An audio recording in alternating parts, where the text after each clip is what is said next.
एक दो दिन पहले मेरे पास एक बच्चे का मैसेज आया। बच्चा 12th का था और उसने मैसेज में ये लिखा था कि सर मेरे को मैथ्स को लेकर के कॉन्फिडेंस नहीं आ रहा है। फर्स्ट टर्म तो जैसे तैसे निकल गया, अब प्री बोर्ड आ रहा है।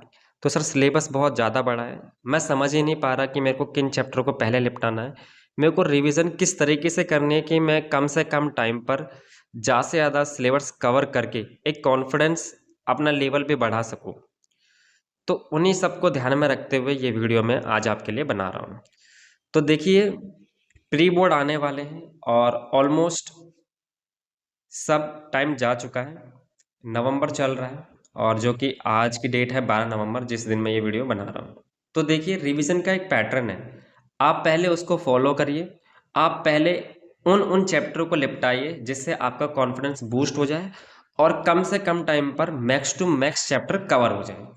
तो इसके लिए आप सबसे पहले चैप्टर नंबर 3 जिसका नाम है मैट्रिसेस, उसके बाद चैप्टर नंबर 4 जिसका नाम है डिटरमिनेंट। आप पहले इन दोनों चैप्टर को कवर कर लीजिए कम से कम टाइम पर, यानी ये दो चैप्टर कम से कम टाइम पर कवर कर लोगे।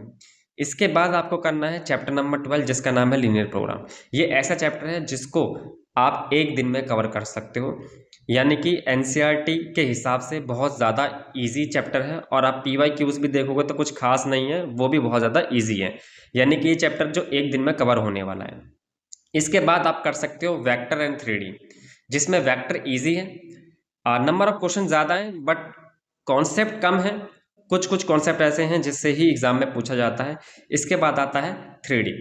तो 3D और वेक्टर आप इसको कवर कर सकते हो, यानी कि आप कम से कम टाइम पर इन 5 चैप्टर को पहले निपटा लीजिए, जिसमें chapter number 3, chapter number 4, chapter number 12, chapter number 10 और चैप्टर नंबर 11।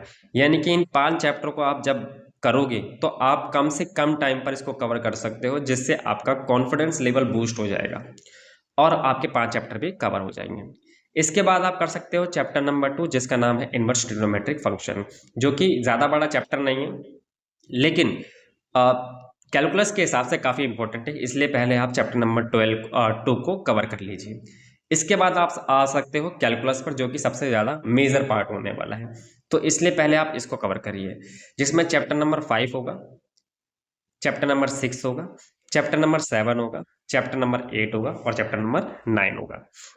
ठीक है, जिसमें सबसे ज़्यादा जो टाइम खाने वाला है वो चैप्टर नंबर 7 है, यानी कि इंटीग्रल। तो इंटीग्रल में भी आप कुछ कुछ ऐसी एक्सरसाइज है जिसको आप पहले करिए, जिससे आप कम से कम टाइम पर ज़्यादा नंबर ऑफ क्वेश्चन को अटेम्प्ट कर पाएंगे जो कि एग्जाम में आने वाले हैं।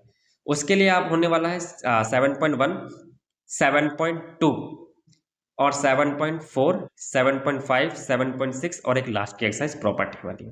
तो अगर आप इन 5 एक्सरसाइज को करते हो तो आप इंटीग्रल, जो कि बहुत बड़ा समुद्र है, उसके तिनके से आने वाले जो भी क्वेश्चंस होंगे आप उनको इजीली ग्रैब कर लोगे और उनके कॉन्सेप्ट को इजीली कवर कर लोगे।